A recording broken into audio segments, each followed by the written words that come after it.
Please keep it going. Raise your glasses for your next writer, next storyteller, Simona, Sudit. Keep it going, keep it going!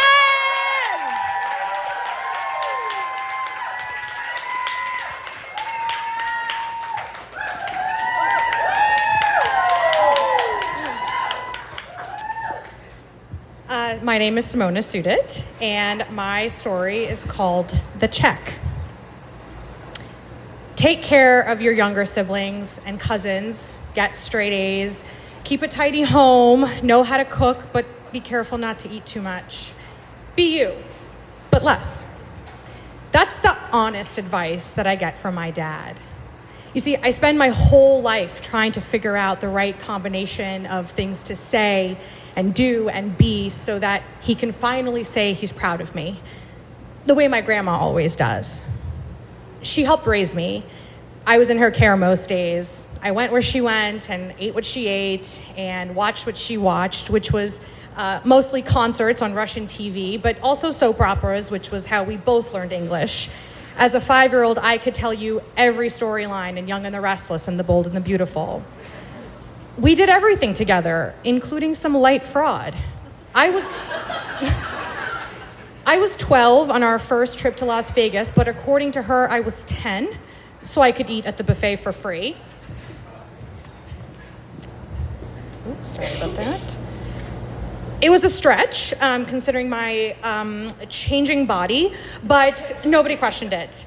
We were partners in crime.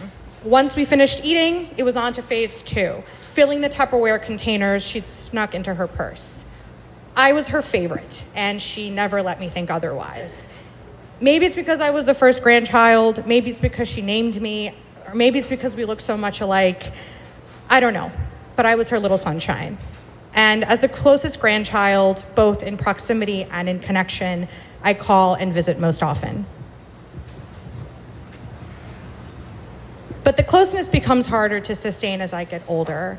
Happy hours with my coworkers replace a weekly check-in call, and visits are rescheduled for another night because I have yet another first date with a boy. And as I get older, my Russian fades, making our conversation surface level. I don't have the vocabulary anymore to say what's actually going on in my life, and I find her questions annoying. My visits are shorter now, and she senses that I have other places I want to be. I love her, but I find the visits kind of boring, depressing. I tell myself to just stay for an hour, and I watch the minutes tick by on the clock of her VCR. I feel so guilty because I know one day she's not going to be around. And one day the name on her door, it's going to be someone else's. And that one day becomes a reality when she's diagnosed with cancer. It's advanced. We sit quietly together, and at this moment, my broken Russian is irrelevant. She tells me not to cry because she's not scared of dying, and I honor her wish by sucking it up. To distract myself, I begin cataloging the apartment I've spent so much of my life in. I lived here the summer I attended an acting conservatory in Manhattan. My grandfather's recliner still sits in the corner of the living room, 18 years after his passing. I choke back my tears, overcome with grief and guilt about all of the calls and visits I never made. As a salve, I volunteer myself to help. I'm unemployed, I'm here, and I jump in fully without knowing what I'm signing up for. I just know I have to be there for the next few weeks, months. The doctors keep changing the target. It's really difficult to find the round-the-clock care that she needs with such short notice, so my dad, uncle, and I rotate shifts to fill in the gap of coverage. Hospice is going to be at home. It's her happy place, and I want to keep her comfortable for as long as possible. I'm really not prepared for how terrible the overnights are.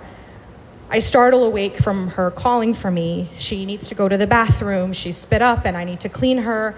She's in pain. I have no idea what I'm doing. I'm so overwhelmed. It's just us two, and I'm really scared that she's going to die in the middle of the night. I watch the minutes tick by, and I wait for the morning aide to come relieve me.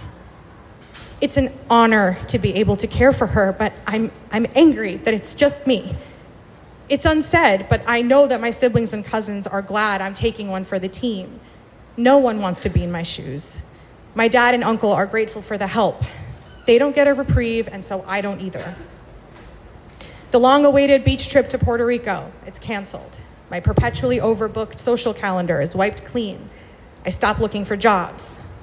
The last thing I want to talk about is my dying grandma, but the only thing I'm thinking about is my dying grandma.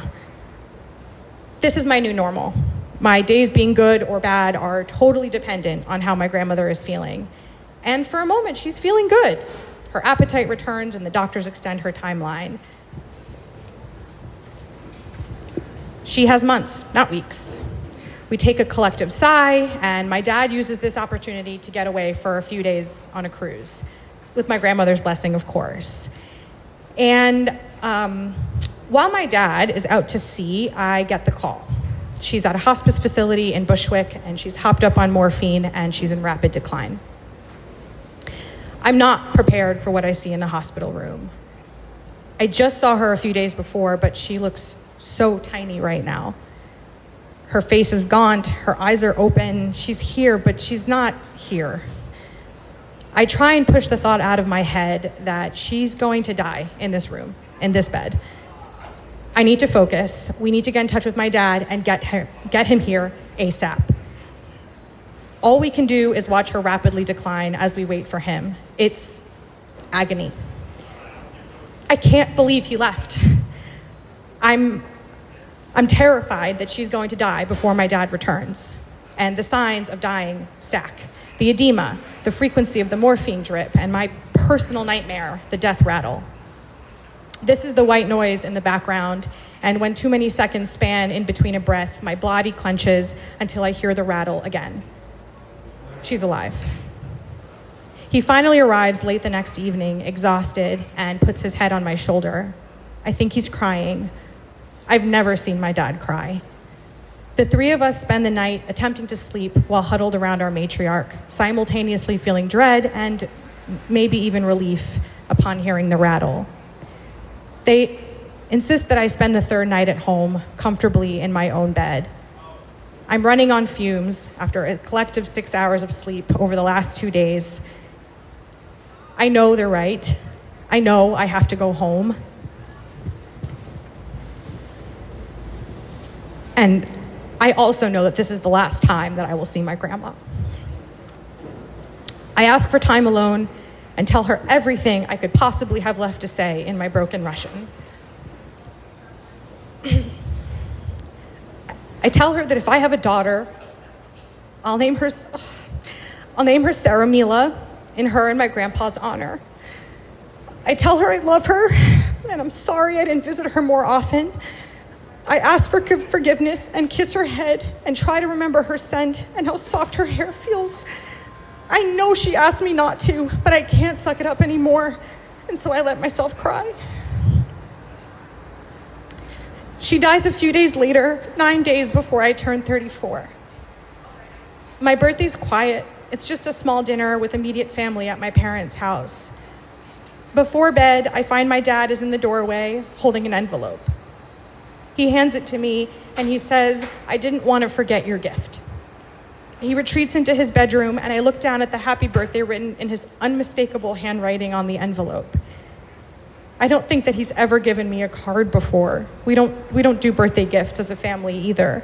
And also, this is not a card. It feels like a piece of paper. Inside is a check for $5,000. I steady myself and blink a few times to make sure that I'm not seeing things. At first, it's an instant relief to give my savings account a break for a couple of months, but then the depth of this gift hits me. I know my dad, and while, sure, it's a gift, it's a message. I attempt to thank him, and all he can utter is, "Consider this a fraction of my thank you for what you did." He doesn't say more, but he doesn't need to. I know he can't find the words, and this is his way of saying what I've been aching to hear. Thank you. I'm sorry. I'm proud of you. Thank you.